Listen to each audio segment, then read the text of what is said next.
গালিব, বঙ্গভবনে শপথ গ্রহণ অনুষ্ঠানের প্রস্তুতি চলছে। এ বিষয়ে আমরা আরও জানবো। আমাদের সাথে যুক্ত করছি সহকর্মী আজহার লিমনকে। লিমন, অন্তর্বর্তী সরকারের 15 জন উপদেষ্টা থাকতে পারে বলে জানিয়েছেন সেনাপ্রধান। জানতে চাই কারা কারা থাকতে পারেন এবং প্রস্তুতি কেমন দেখছেন বঙ্গভবনে? বর্ণা, বঙ্গভবনের ভেতর যারা কাজ করেন তাদের সঙ্গে আমি কথা বলেছি। তারা যেটি বলেছেন যে এই রাত 8টায় বঙ্গভবনের দরবার হলে এই শপথ অনুষ্ঠানটি অনুষ্ঠিত হবে এবং সেখানে যেহেতু 400-র মতো অতিথি থাকবেন, সেই অতিথিদের বসার জায়গায় এর মধ্যে চেয়ারগুলো বসানো হয়েছে এবং তার সামনে যে মঞ্চ সেইখানে থাকবেন মহামান্য রাষ্ট্রপতি এবং তার পাশেই আরেকটি চেয়ার কিন্তু বসানো হবে, সেটি হলো প্রধান উপদেষ্টার। 15 জন বা যে কজন উপদেষ্টা থাকবেন তাদেরকে তাদের চেয়ার রাখা হয়েছে একদম সামনের সারিতে। লাল গালিচা থাকবে বঙ্গভবনের প্রবেশ মুখে এবং এই অনুষ্ঠানটি শেষ হওয়ার পর কিন্তু একটি ডিনারের আয়োজন আছে, অর্থাৎ নৈশভোজের একটি আয়োজন আছে। সাউন্ড সিস্টেম ঠিক করা হয়েছে সাংবাদিকদের এটি আলাদা করে ধারণ করার জন্য। তো আমরা এখন দেখছি যে এখন বঙ্গভবনে এভাবে নানা প্রস্তুতি চলছে। পার্থ ভাই, আপনার সাথে একটু কথা বলি। ইন্টারভিউ তো আসার পর দিব, রাষ্ট্রপতির সাথে কথা বলে দিব। রাষ্ট্রপতির সাথে কি বিষয়ে কথা বলবেন? আমি বের হওয়ার পর তো আমার সাথে কথা হয় নাই কারোর সাথে। না, আমি এসে কথা বলি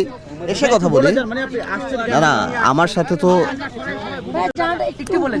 আমি তো জেলখানায় ছিলাম, আমার সাথে তো কারো কথা হয়নি। কোনো মিটিংয়ের মধ্যে আমি ছিলাম না, আমি কিছুই জানি না। তো এই কারণে রাষ্ট্রপতির সাথে আমি জেল থেকে বের হওয়ার পর আমার সাথে যোগাযোগ হয় এবং আমি মনে করি যে আমি এসে কথা বলে যাই যে কি অবস্থা, সব কিছুর কী খবর হচ্ছে বা কীরকম করা যাচ্ছে বা কীরকম। উনি তো এখন এই মুহূর্তে তো উনি অ্যাকচুয়ালি একটা গার্ডিয়ানের ভূমিকা পালন করা, মানে আমরা আশা করি সবাই সেন্সিটিভ। তো এই ব্যাপারেই কথা বলতে আসছি যে উনি কি মনে করেন। পার্থ ভাই, অন্তর্বর্তীকালীন সরকার গঠন করা হবে, কালকে শপথ, সেখানে ডাক পেয়েছেন কিনা বা এইরকম কথা বলে আমরা কথা বলে আসি, তারপর আমি কথা বলবো। আমি কথা বলে আসি। ধন্যবাদ আপনাকে। যে আন্দালিব রহমান পার্থ, যিনি বললেন যে তিনিও এই রাষ্ট্রপতির সঙ্গে দেখা করতে যাচ্ছেন এবং যেটি উনি বললেন যে এই জেলখানা থেকে ছাড়া পাওয়ার পর উনি এই প্রথমবারের মতো রাষ্ট্রপতির সঙ্গে দেখা করছেন এবং ওনার ভাষায় যে রাষ্ট্রপতি যেহেতু রাষ্ট্রের একজন অভিভাবক, এজন্য উদ্ভূত পরিস্থিতি নিয়ে আলোচনা করতেই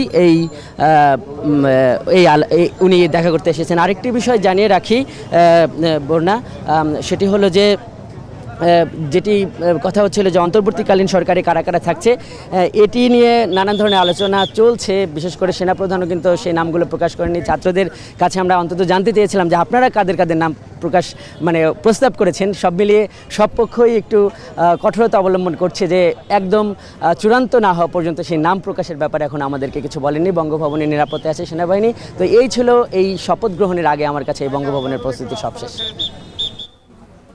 বঙ্গভবনের শপথ গ্রহণ অনুষ্ঠানের প্রস্তুতি নিয়ে আজহার লিমন জানাচ্ছিলেন এবং তার মাধ্যমে আমরা দেখতে পেলাম যে আন্দালিব রহমান পার্থ তিনি রাষ্ট্রপতির সাথে সাক্ষাৎকারের জন্য যাচ্ছেন এবং এদিকে 7 বছর পর বক্তব্য রাখলেন বিএনপি চেয়ারপারসন